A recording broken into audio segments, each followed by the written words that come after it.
everybody, how are you all doing today? Welcome back to my channel. Guys, today I'm going to show you the soup made with cocoyam. Yes, cocoyam. I know a lot of people will be wondering, what is cocoyam doing inside the soup? Well, here cocoyam is going to be used as a thickener. Just like you use upo or achi to thicken your soup, cocoyam here, this cocoyam is going to be used to just thicken the soup. So that's how it got into the soup. And I want you to know that this soup is very, very delicious. It's one of those olden type of soup, olden days type of soup that people have already forgotten about. But in my channel here, I like to dig out all those old recipes. Most of these foods that are going extinct, I don't want them to go. I just wanted to keep them here. Let the younger ones, even if they don't want to try it, let them see that things can be done with certain things. So today I'm going to show you how cocoyam soup is made. Are you ready to see that? If you are, please come into this kitchen and let's make it happen. Come on guys, let's go. So ladies and gentlemen, this is how I cook my cocoyam soup. Peel your cocoyams, wash them, put them in the pot and add some water and boil for 10 minutes or until the cocoyams are very soft. Once they become very soft, you put them in your butter and you pound. You can also blend this if you want, but guys, I like to pound. You know why? This mortar was given to me by my mother over 20 years ago, and I just love to use it to just remember her, just to remember that this was the mortar that she once used. My mother once used this mortar and pestle. I kid you not. She once used it, and that's like it passed over to me, and I have to always use it just to remember her. So most of the things I do, I like to pound. So here I pounded it until it's very, very sticky and I put it aside. Now with the Okazi, this is Okazi. I always like to wash it, guys. Make sure you wash your Okazi. All these dry vegetables always come with a lot of foreign things in it, sticks, sand, and all kinds of things. So make sure you wash very well. Now, this Okazi leaf is going to be pounded. My grandmother taught me this. She said, whenever you pound your Okazi like this, it activates it and gets more taste out of it. And that's what I do, and I know it's true. So you pound it very well until you get out some of the juice. If it's a fresh Okazi, you can also pound it because she uses the fresh one and she used to pound it. So even with the dry one, I'm still going to pound. So you pound and put it aside. Now I'm going to be pounding some pepper, onion, salt, and KNORR cubes. This is going to be used, going to go into the meat that I'm going to use as the base. So you pound very well and you pound until it is very, very smooth, not too smooth, but something like this. This is a good texture, this is good enough. Now I've already washed my goat meat and now I'm scooping in the pepper inside. I'm going to be cooking this soup with goat meat, snails, and some smoked fish. But you don't have to do this. You don't have to. You can cook your soup with anything. It will still come out right. Like I always say, cooking is an art. You just do your soup the way you want, it will come out right. So here is my Okazi or UZIZA leaves. You can see all the sticks I'm picking out from it. Make sure you check and make sure you take out whatever doesn't look like the vegetable. And then you wash with warm water. Always wash your vegetables very, very thorough, especially if they are dry, because they dry them somewhere, you don't know where they dry them on. So you have to always wash to eliminate sand, sticks and other things that are hiding inside the vegetable. Now, as you can see, after taking out this vegetable and trying to take out the water, can you see the sand that is under?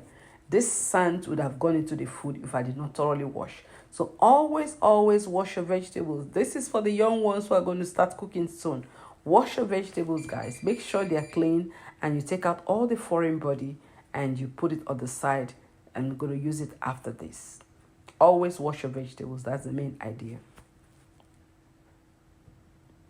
So now the meat is already cooking. It's been here for about 10 minutes. It's already cooking. Now I'm going to add other things into it. And the first thing I'm adding is the snail. You don't have to cook the snail with the meat at the same time. So let the meat cook first, then you introduce your snail.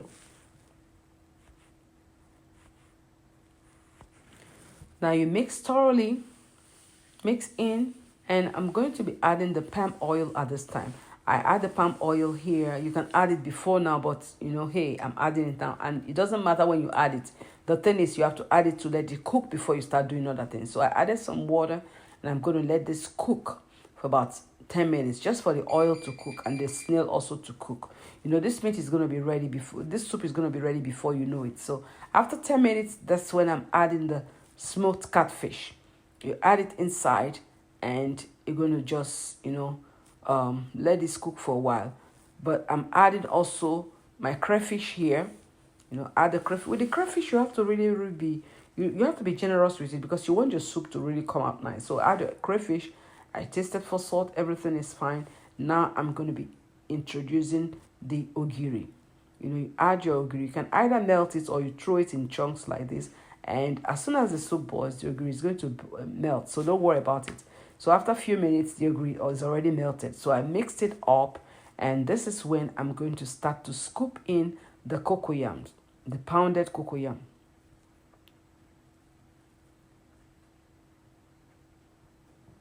So you scoop it in bits. You can also drop it all in. It will melt after a while. But, you know, to make it easy, you scoop it in bits like this. Cover it for a few minutes. And voila. See? It's now cooked. Everything is melted in. And this soup is getting there. It's really, really getting there. So you mix everything up. Make sure you always taste for salt again. And then you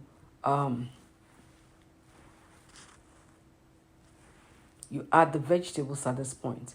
Now added this is the Okazi, pounded Okazi. And then this is the UZIZA. You know, this soup is very, very spicy.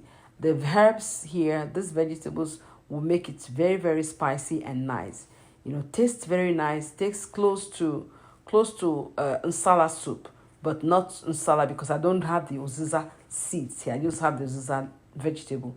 So you cover it for a while and turn off the stove, because this baby here is done. Now I'm going to be eating this soup with pounded cocoyam. So I boiled some more cocoyam, and I'm going to pound this very well. With pounded cocoyam, you don't have to pound it that long, you know, like you pounded the one you used in thickness the soup.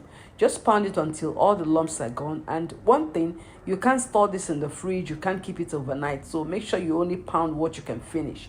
You know, pound it very well, thoroughly. And I'm going to, you know, put I'm going to put it in the plate for me to eat. So I put it on this wrap, this nylon wrap, and I'm going to wrap it up here. And my job here is done. Guys, this doesn't really take much time. You know, it doesn't take time. The pounded cocoyam is ready, and the soup is ready. So this is how I make my cocoyam soup. Guys, I want you to try this very soon. You know, try this, you will love it.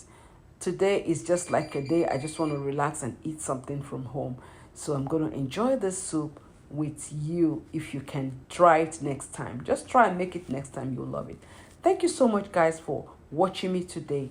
Until next time, it's ciao ciao, bon appetit, and see you later.